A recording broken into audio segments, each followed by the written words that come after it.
یہ بڑا مسئلہ ہوتا ہے ایک زبان کا.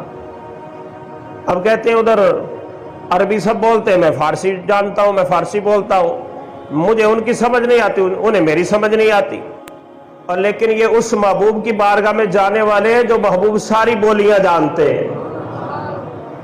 اب کہتے ہیں ایک دن میں پانی بھر رہا تھا تو وہاں فارسی النسب ایک بوڑھی خاتون آئی اور اس سے میں نے کلام کیا. میں نے کہا حال ترا چطورست، اے بڑھیا تیرا کیا حال ہے؟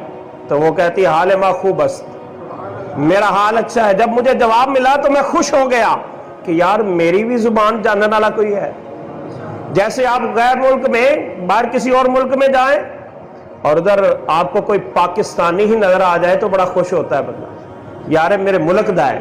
تو آپ کہتے ہیں کہ میں خوش ہو گیا کہ میری زبان بھی جاننے والا کوئی ملا. تو میں نے اس بڑھیا سے اپنی زبان میں کہا کہ اللہ کے رسول کہاں ملتے ہیں، میں ان کو دیکھنا چاہتا ہوں. تو اس بڑھیا نے کہا کہ فلاں رستے پہ جا کے کھڑے ہو جو، جب دن چڑھتا ہے تو اللہ کے رسول آتے ہیں. تو کہا ان کے ساتھ صحابہ بھی ہوتے ہیں جو جگمگ کر رہے ہوتے ہیں. تو کہا حضور کا کیسے پتہ چلتا ہے؟ تو کہا جس کا چہرہ سب سے زیادہ روشن ہوگا سمجھ لینا یہی اللہ کے رسول ہے. اور بڑھیا نے جب بتا دیا خوش ہو گئے. اب آپ آقا کریم صلی اللہ علیہ وسلم کی بارگاہ میں پہنچے، کھجوریں چن لی، نیت کر لی صدقے کی، نشانیاں بتائی ہوئی تھی راہبوں نے کہ وہ صدقہ نہیں کھاتے، ہدیہ قبول کرتے اور ان کی قبر پہ مہر نبوت ہوگا، یہ نشانی ہے ان کی. اب کہتے ہیں کہ صدقہ کی کھجوریں چن کے میں لے آیا حضور علیہ السلام کی بارگاہ میں. جب پہنچا تو میرے حضور نے فرمایا یہ کیا ہے؟ عرض کی آقا یہ صدقہ کی کھجوریں ہیں. میرے حضور پوچھتے تھے اور یہ میرے حضور کا طریقہ تھا. اب وہ کہتے ہیں کہ سرکار نے فرمایا یہ ان سب کو تقسیم کر دو. کہتے ہیں میں نے صحابہ کو تقسیم کر دی، سرکار نے نہ کھائیں. میں نے کہا ایک نشانی تو پوری ہو گئی ہے. اگلا دن ہوا میں نے ہدیے کی نیت سے کھجوریں پیش کی. پہلے ہی ادھر جا کے کھڑا ہو گیا انتظار میں. اب ہدیے کی نیت سے کھجوریں جب پیش کی، سرکار نے پوچھا یہ کس چیز کی ہے؟ عرض کیا کہ یہ آپ کی بارگاہ میں ہدیہ ہے. دیکھو جو کچھ بھی نہ پیش کر سکے وہ اس طرح کھجوریں چن کے بھی ہدیہ پیش کر دے، میرے محبوب کرم فرماتے ہیں. حضور نے فرمایا کس چیز کی ہے؟ عرض کی ہدیہ ہے. میرے آقا صلی اللہ علیہ وسلم نے خود بھی تناول فرمائی، صحابہ کو بھی دی. کہتے ہیں دو نشانیاں پوری ہو گئی. اب تیسری کے انتظار میں تھا. سرکار نے کپڑا ہٹایا، کہا یہ مہر نبوت دیکھنا چاہتے ہو؟ اب مہر نبوت دیکھ لی، فوراً کلمہ پڑھ کے دار اسلام میں آ گئے. اب مسئلہ یہ تھا کہ یہ غلام تھے اور ان کی رہائی کرنے کے لیے سرکار نے فرمایا ہم تمہیں خریدیں گے.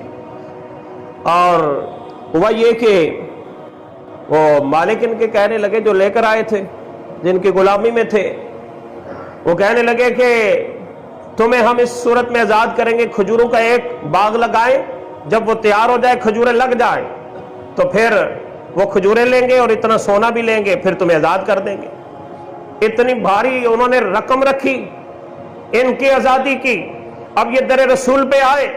عرض کی سونیا اے انہوں نے قیمت رکھی ہے. فرمایا گھبران دی گل نہیں، اچھے کیڑی کمی ہے. فرمایا سلمان جاؤ تم جا کے کھجوروں کے باغ کی تیاری کرو، ہم آتے ہیں. حضور علیہ السلام پہنچے. میرے حضور کے قدم رکھنے کی برکت ہے، جہاں سے میرے حضور گزر جائیں خوشبوئیں آتی ہیں، وہ گلیاں مہک جاتی ہیں. جہاں میرے حضور قدم رکھتے کیا پتا اس کی برکت کتنی ہوتی ہے. آقا کے غلاموں ذرا غور کرو. محبوب کریم علیہ الصلوۃ والتسلیم تشریف لے گئے. حضور کے آنے کی برکت سے اب حضور وہاں سے چکر لگا کے چلے گئے. راتوں رات وہ گٹھلیاں اگ بھی گئیں اور ان میں کھجوریں لگ بھی گئیں. اور صبح ہوئی، میرے حضور نے ایک مقدار میں سونا دیا، جتنا انہوں نے مانگا تھا وزن کیا گیا اتنا ہی ہوا. اب سونا بھی دے دیا گیا، باغ بھی دے دیا گیا اور یہ در رسول پہ آ گئے. اب حضور کی خدمت میں رہتے ہیں. اس قدر قرب ملا. ان سے کسی نے پوچھا تمہارا نام کیا ہے؟ کہنے لگے اسلام. توجہ ہے آپ کی؟ اسلام. کہا گیا تمہارے باپ کا نام کیا ہے؟ کہا اسلام. کہا تمہارا وطن کیا ہے؟ کہا اسلام. کہا تمہارا دین کیا ہے؟ کہا اسلام. جب میرے حضور کو پتا چلا کہ سلمان نے ہر چیز کا جواب اسلام کے نام لگا دیا، تو میرے مصطفیٰ نے فرمایا سلمان منا اہل البیت، فرمایا سلمان کو ہم نے اپنی اہل بیت میں شامل کر لیا۔